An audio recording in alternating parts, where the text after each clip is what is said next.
Assalamualaikum warahmatullahi wabarakatuh. Di sini saya akan menjelaskan materi anatomi fisiologi tentang sistem pencernaan yang diampu oleh Bapak Henry Didiharto. Sebelum itu, pertama-tama saya akan memperkenalkan diri. Nama saya Valeria Sedia dengan NRP 222328666 dari kelas C. Yang pertama di sini saya akan menjelaskan pengertian dari gaster verticulus atau stomach atau lambung.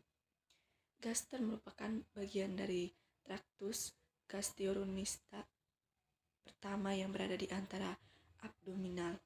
Letaknya yang pertama itu berada di antara esophagus dan duodenum. Yang kedua berada di dalam peritoneum dan ditutup oleh omentum. Yang ketiga berada di daerah epigastrum dan meluas ke hipokondrium kiri berbentuk melengkung seperti huruf C. Yang keempat, oblik sama dengan miring atau melintang dari kiri ke kanan menyilang di abdomen atas tepat di bawah diafragma. Gambarnya seperti yang di samping ini. Selanjutnya, kapasitas normal lambung adalah 1-2 liter.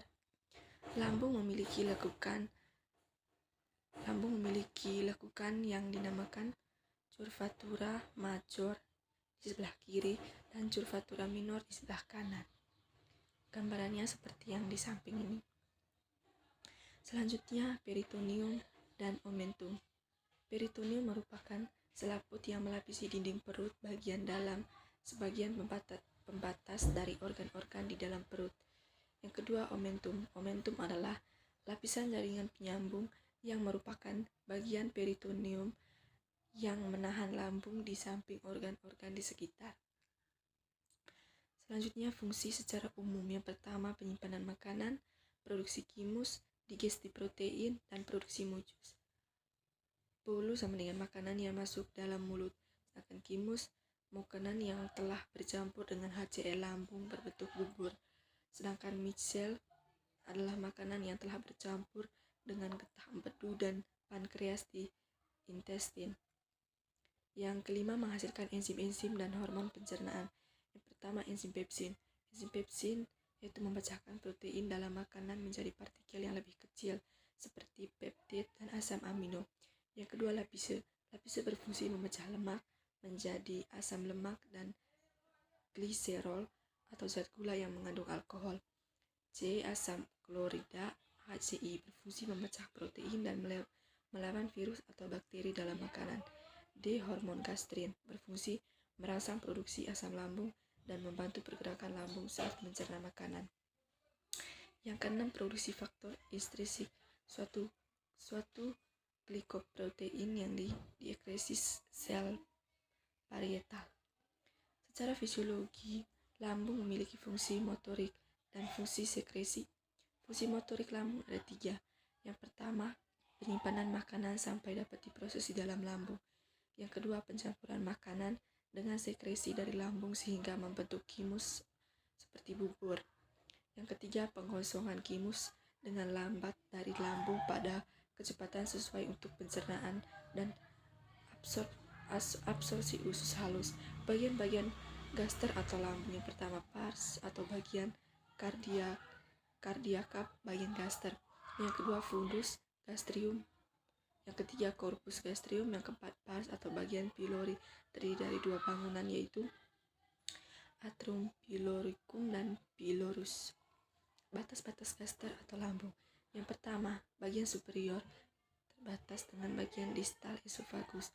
Yang kedua, bagian inferior batas dengan duodenum. Yang ketiga, bagian interior dibatasi oleh bagian superior diafragma. Pada bagian anterior dari musculus rectum abdominis dan bagian kanan oleh lobus hepatitis sintra atau kiri.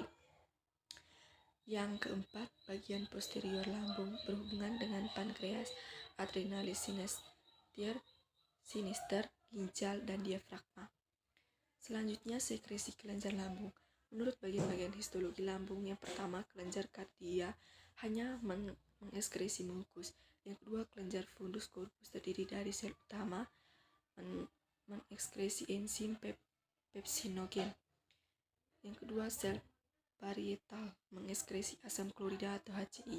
Yang ketiga, faktor intrik serta sel leher mukosa mengekskresi mukus. Selanjutnya, kelenjar pilorus diantrum pilorus mengekskresi mukus dan gastrin. Gastrin adalah hormon yang merangsang parietal di lambung untuk membantu kerja lambung. Hormon ini diproduksi oleh sel di lambung, usus 12 jari, dan pankreas. Selanjutnya, tunika submukosa. Lapisan ini tersusun atas jaringan areolar longgar yang berhubungan tunika muscularis dengan tunika mukosa. Jaringan ini yang menyebabkan tunika mukosa dapat bergerak secara peristaltik.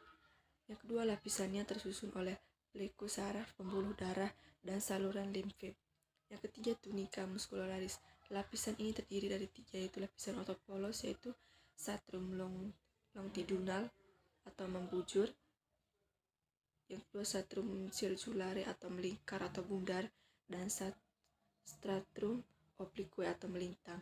Susunan otot polos di atas memungkinkan berbagai macam kombinasi kontraksi untuk memecahkan makanan menjadi partikel-partikel kecil, mengaduk, mencampur makanan, serta mendorong makanan tersebut ke duodenum.